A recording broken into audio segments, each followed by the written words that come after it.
안녕하세요. 주식의 스트리트 파이터 데이장입니다. 9월 셋째 주 제가 녹화를 하나 찍어봅니다. 이번 주는 9월 14일 날 두째 목요일 1년에 4번 있는 선물 옵션 만기이기 때문에 좀 변동성이 심한 날입니다. 심한 주다. 3, 6, 9, 12월 그 주에 두 번째 거래일수 목요일 되면은 선물 옵션 내만년의 날이라고 합니다. 변동성이 심하기 때문에 특히 대형주에서 어떤 특정한 좀 가벼운 종목을 강하게 위로 올리고 아니면 강하게 밑으로 밀고 해서 기관이나 외국인들은 통계적으로 개인들 돈을 약 10조 정도 이렇게 항상 매년 벌어간다 합니다. 그래서 개인들은 매수만 하지만은 기관 외국인들은 큰 메이저들은 선물 옵션에 또 지수 선물 또 종목 선물 옵션에서 위아래 이렇게 해서 개인들을 항상 돈을 10조 정도 털어간다. 자, 그렇기 때문에 이번 주 같은 경우는 특히 대형주에서 변동성 심하기 때문에 좀 조심해서 매매를 해야 된다. 그렇게 말씀드릴 수가 있고, 저 같은 경우도 선물 만기일이 되면은 하루 전날 또 당일 이럴 때는 아니 그 다음 날 같은 경우도 변동성이 좀 심하기 때문에 매매 대금을 많이 줄이깁니다. 줄이고 또 어떤 소형주에서 특정한 또 세력이 많이 상승시키고 쭉 뺄 수도 있고 쭉 빼고 올릴 수도 있고 그렇기 때문에 좀 조심하는 게 맞다 그렇게 생각하고, 저 이렇게 유튜브에 보면은 이렇게 보다 보면은 여기 보면은 선물 옵션 만기일에 대해서 제가 한번 촬영해 놨기 때문에 이것을 보면은 꼼꼼하게 보면은 만기일에 어떤 식으로 외국인 기관들이 돈을 뺏어가는지를 이렇게 자세히 나와 있습니다.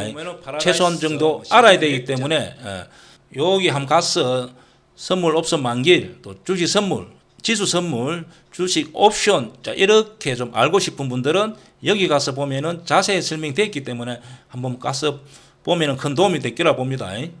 그러면은 우리나라 또 지수 또 현재 미국 지수 이렇게 제가 한번 느낌 생각을 말씀드려 보겠습니다. 현재 미국 같은 경우 보니까 제일 중요한 것이 금리를 한번 할 것인가 말 것인가 굉장히 이렇게 첨예하게 이렇게 생각이 엇갈리는 것 같습니다. 최근의 통계까지는 금리 인상이 안 한다 한 80%, 뭐 한다 한 20% 이렇게 정도 이렇게 시장에서 보고 있는 것 같습니다. 그리고 하나는 9월 13일 날 CPI 소비자 물가 지수가 이제 발표를 하기 때문에 그때 따라서 어떻게 노기에 따라서 이제 금리가 인상할 것인가 말 것인가 이제 중요하기 때문에 현재 9월 13일 날 어떻게 수치가 나오는지를 좀 이렇게 지켜보는 것 같습니다. 그리고 이제 석유 같은 경우 현재 많이 올랐기 때문에 석유 차트를 한번 보겠습니다. 자, 현재 미국 같은 경우 금리도 아주 중요시 이렇게 상승 한번 할 것인가 말 것인가 시장에서 좀 이렇게 전망이 엇갈리면서 관심이고, 그 다음에 또 하나는 석유값. 자, 석유값이 최근에 이렇게 80달러에서 한 87, 90, 100 이렇게 간다는 이야기 있는데, 제가 이 신문에 최근에 보니까 러시아, 그 다음에 사우디, 즉 미국의 그 대선의 간접 개입이다 이런 말도 있습니다. 즉 석유값을 올려 가지고 또 어떻게 정치에 좀 이렇게 대선에 개입하려고 하지 않겠나. 그래서 현재 이렇게 러시아 또 사우디가 석유를 감축함으로써 한 100달러 이렇게 가면은 금리 인상 또 경제가 좀 힘들어지면은 민주당 정권이 좀 약간 공화당 정권 넘어갈 수 있기 때문에 신문에도 그렇게 간접 개입이다 이렇게 놓은 뉴스가 있었습니다. 그래서 현재 석유값이 어떻게 흘러가는지 좀 체크해 볼 필요가 있습니다. 여기서 이렇게 다시 가면은 좀 또 금리 인상이 또 한 번 더 할 수 있다 이렇게 시장에서 많이 보겠죠. 그래서 석유값 흐름도 한번 체크해 보는 게 좋다. 자, 그렇게 보여지고, 현재 보는 차트는 나스닥 차트입니다. 나스닥 차트 같은 경우 주봉 여기가 고점 이렇게 가다가 좀 밀린 경우고, 현재 일봉에서는 약간 밀리다가 약간 현재 위치적으로 이렇게 지지가 되고 있습니다. 그래서 이렇게 많이 밀릴 가능성이 없고 약간 숨고르기 하고 위로 가지 않겠나 그렇게 추정합니다. 이유는 미국의 전반적으로 실적이 좋게 다 나오기 때문에 그렇습니다. 그렇다면은 이제 금리가 만약에 한번 안 한다든지 또 석유값이 안정이 된다면은 이렇게 위로 갈 가능성이 많다. 이제 그렇게 보여지는 차트고, S&P 500 같은 경우도 전반적으로 요 500개 이 회사들이 보면 실적이 좋게 나오고 있습니다. 그래서 현재 지지되고 이렇게 약간 위로 가려고 지지되고 있다. 다우존스. 그리고 대충 주식하는 사람들은 깊이 있게는 보지는 않더라도 대충 이렇게 보는 겁니다.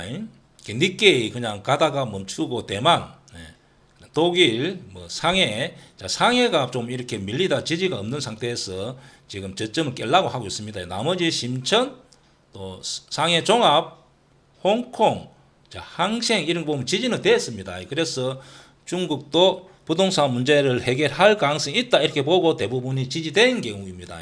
우리나라 한번 보겠습니다. 우리나라는 현재 보면은 금요일날 2547 이렇게 끝났는데 제가 볼 때는 여기를 깨고 이 부분에 제가 지지되지 않겠나 저는 그렇게 생각합니다. 미국이 특별히 하락으로 안 간다면 우리나라도 뭐 2500 지지되고 이 부분에 좀 횡보하다가 하반기 때는 이렇게 위로 가지 않겠나.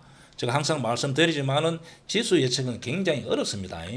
종목 예측도 어렵지만 지수 예측은 더 어렵다. 왜냐하면 돌발 변수가 한 번씩 이렇게 생기잖아요. 석유값이 안정될 줄 알았는데 갑자기 $100로 간다는 이런 이야기도 있기 때문에 그래도 종합지수 같은 경우는 제가 여기서 좀 안정이 될 가능성이 있다. 그렇게 보여지고 그리고 이제 요 화면은 제가 항상 이 화면을 늘어보죠.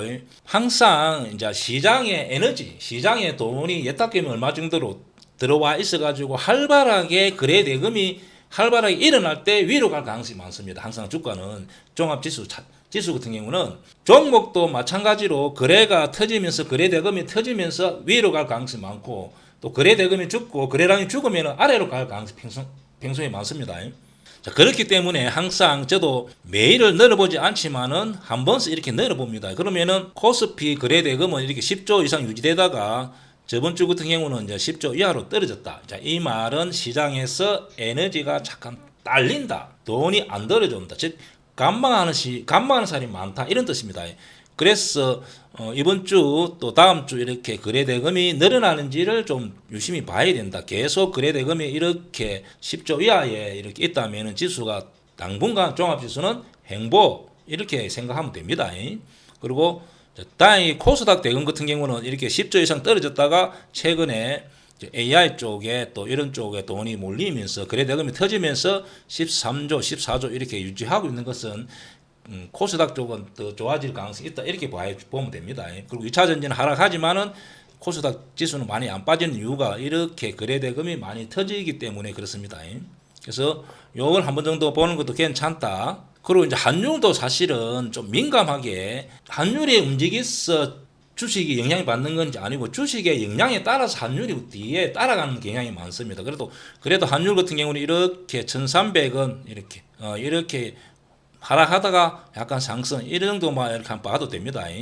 굳이 깊이 있게 볼 필요가 없고 현재 지수가 약간 횡보하고 그 다음에 2차 전지가 약 이렇게 하락함으로써 AI 쪽에 그 다음에 로봇 또 바이오 쪽에 이렇게 온기 자금이 흘러가면서 2차 전지에 조정이 오고 또 그쪽으로 돈이 몰림으로써 그쪽이 앞으로 활발하게 거래가 이루어지면서 상승할 개별 종목 장세가 펼쳐질 가능성이 많다. 그렇게 보여집니다. 그러면은 앞으로 AI 쪽, 그 다음에 로봇, 또 바이오 쪽에서 역사적인 신고가 근처에 있는 종목을 집중적으로 매매해도 되지 않겠나. 이제 그렇게 생각하고 보통 종목 선정 시는 첫째, 저도 종목 선정할 때는 항상 신고가 근처, 그 다음에 강남 이렇게 두 군데밖에 매수를 잘 안 합니다. 그리고 종가 매매는 급락해서 전양봉 기법, 신고가 외봉 기법 이렇게 할 때도 있지만 중단기 매매는 강남 신고가 위주로 매매합니다. 그래서 종목 선택할 때는 항상 첫째는 실적이 턴되는 종목. 자, 실적이 턴되는 종목이 어떤 종목이냐? 보통은 차트가 양지 차트로 되어 있습니다. 음지 차트나 횡보 차트로 되어 있는 경우는 거의 실적이 그만 아니면은 실적이 좋지 않을 경우는 그렇게 차트가 만들어지고 항상 이 종목이 실적이 턴되고 있다 하면은 양지 차트가 되어 있습니다. 그래서 첫째는 종목 선정할 때 첫째 실적이 턴되는 종목 위주로 종목을 고른다. 자, 예를 들면은 실적이 턴되는 종목을 항상 보기 위해서는 화면 번호 0919. 자, 여기서 이렇게 보면은 현대오토에버 같은 경우는 보면은 이렇게 나오잖아요. 매출이 1조 5천억, 2조 7천, 올해 3조 1천, 당기 순이익도 600억, 700억, 1100억, 1500억. 자, 이렇게 되는 종목 위주로 매매를 하라는 거죠. 그러면 이런 종목은 거의 다 이렇게 우상향. 자, 주봉 한번 보겠습니다. 이렇게 보면 이 우상향하고 있습니다. 그리고 또 하나 예를 들면은 원택 뭐 이런 종목 같은 경우도 한번 보겠습니다. 어떤 종목을 항상 선정할 때는 주봉 이렇게 우상향 역배열되면은 엄지 차트로 종목 매매를 중단기를 잘 안 하는 겁니다. 그래서 항상 양지 차트 돼 있는 종목들이 보면은 하나같이 이렇게 실적이 300억, 500억, 800억, 1200억 단기순도 이렇게 늘어나는 거죠. 그래서 종목 선정할 때 중단기는 철저하게 실적이 턴되는 종목, 매출과 영업이익, 당기순이익이 같이 늘어난 종목 위주로 첫째 선정한다. 두 번째는 역배열 차트는 하지 않습니다.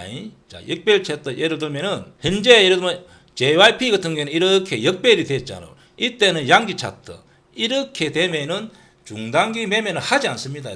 단지 짧게 뭐 급락에서 천장봉 기법 이런 건 해볼 수 있겠죠. 그래서 항상 이렇게 역배열된 종목은 하지 않는다.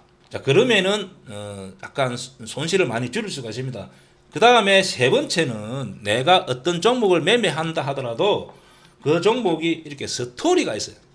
아무 내용 없는 종목보다는 뭔가 스토리. 그 스토리라는 것은 좀 애매모호한 것이 좋습니다. 뭔가 뭐 임상 실험한다든지 뭐 AI를 한다든지 뭔가 이렇게 두리뭉실한 내용일수록 많이 가기도 하고 종목이 폭발적으로 상승하면 그렇게 크게 갑니다. 자, 예를 들면은 자, 루닛 이렇게 보면은 AI 최근에 잘 나가는 AI잖아요. AI 그렇게 뭐 유방암 건진 AI 의사 대체 가능 뭐 이렇게 이 종목이 최단 급등할 때 역사적인 신고가 이렇게 나와서 상승할 때는 이 종목이 항상 스토리가 있는지를 제일 확인해 보는 게 제일 중요합니다. 저도 항상 스토리를 확인하기 위해서는 그냥 네이버 종토방에 들어가든지 아니면은 또 유튜브에 검색을 하든지 기사를 검색합니다. 검색을 해보고 뭔가 이렇게 내용이 있는 경우가 많이 갈 가능성이 많습니다. 예를 들면은 요즘에 최근에 잘 가는 종목, 잘 가는 테마, 살 빼는 거, 비만 치료 이렇게 잘 가잖아요. 그러면 최대한 이런 경우 요 밑에서 찾아보고 그런 내용이 있을 때 많이 가는 경우가 많습니다. 번호 같은 것도 마찬가지겠죠. 번호. 이런 경우도 역시 보면은 스토리가 있습니다. 그래서 뭐 예를 들면 한스바이오메드 자, 이런 종목도 이렇게 올라올 때 뭐가 내용이 다 있습니다. 그래서 이렇게 뭔가 스토리가 있는 경우가 유리하다. 그래서 세 번째는 항상 내가 종목을 역사적인 신고가 근처에 종목이 나왔을 때는 그 종목이 스토리가 있는 경우 하다못해 현대오토 에버 같은 경우는 이렇게 여기 보면 자율주행이 뭐 어떻게 많이 보급되고 현대오토 에버 같은 경우 자율주행이 수혜주고 뭐가 어떻고 이렇게 리포트나 뉴스 같은 거 보면은 다 있습니다. 이렇게 뭐가 내용이 두리뭉실한 게 있는 게 좋다는 거죠. 그래서 항상 내가 종목을 특히 신고가 근처 신고가 임박에서는 이런 종목을 스토리 내용이 있는 게 중요하다. 내용이 없으면 최대한 알아보려고 하는 게 중요합니다. 그럼 알아보려고 노력하다 보면 어떤 유튜브에 언급될 수도 있고 종토방에 내가 그 종목을 그런 스토리를 알고 있다면은 내만 알고 있어갖고 주가가 오르지 않잖아요. 그러면 거기에다가 이렇게 글을 쓰는 경우 많기 때문에 꼭 종목이 신고가 근처에 있을 때는 내용 스토리를 좀 알아보려는 게 중요하다. 자, 요약하면은 첫째는 실적이 되는 턴되는 종목, 두 번째는 양지 차트, 세 번째는 거기에 스토리가 있는 경우를 매수하다 보면은 단기간에 큰 수익이 날 수 있습니다. 많이 날 수가 있습니다. 우리가 주식을 하다 보면은 단발성 제로, 단발성 누수로 이렇게 내가 보유하고 있는 종목 아니면 내가 보유하고 있는데 손실폭이 큰 종목 이렇게 50%, 60% 이렇게 손실 난 종목이 어떤 테마, 어떤 누수로 급등할 수가 있잖아요. 예를 들면은 뭐 후쿠시마 오염수 방류 이렇게 앞에 물리는데 그 이수로 이렇게 모나미 같은 거 급등하잖아요. 그리고 최근에 또 오염수 때문에 최근에 요소수 중국의 요소를 금지한다. 요소를 수출을 금지한다. 이런 이슈로 크게 급등하잖아요. 자, 그러면은 그렇게 급등했을 때 다 대응해 주는 게 맞습니다. 그런 이슈로 급등하고 실제가 무관하기 때문에 오르기 전 가격이 거의 99% 온다. 자, 그래서 이렇게 테마주로 급등했을 때는 내가 보유하고 있다면은 매도. 그리고 따라가지 않습니다. 자, 홍구 석유 같은 경우도 이렇게 석유가 급등, 이렇게 급등 원위치. 왜냐하면 이 회사가 보면은 매출도 그만그만, 당기순이도 그만그만, 적자 이렇게. 회사는 가만히 있는데 그런 이슈로 급등할 때는 설사 물리있다 하더라도 요 부분에 매도, 다시 원위치 한번 재매수 이렇게 하는 게 맞습니다. 자, 금요일 같은 경우 이렇게 철강 주식이 좀 많이 급등했잖아요. 이렇게. 그 다음에 뭐 한일철강 단일가 이렇게 많이 올랐습니다. 자, 단일가에 한일철강 8%, 문배철강, 건강철강.